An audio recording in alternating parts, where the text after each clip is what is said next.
இருக்கும்போது பார்த்துக்கங்க அம்மாவா பத்திரமா.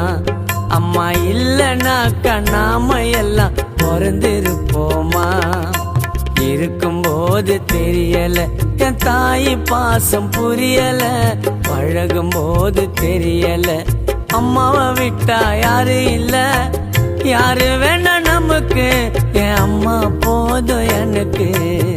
யாரு வேணா நமக்கு, என் அம்மா போதும் எனக்கு. உருவம் கொடுத்த அம்மாவுக்கு கம்பல வாங்கி தரணும். உயிரை நினைச்ச தாய்க்கு நான் செயினை வாங்கி தரணும்.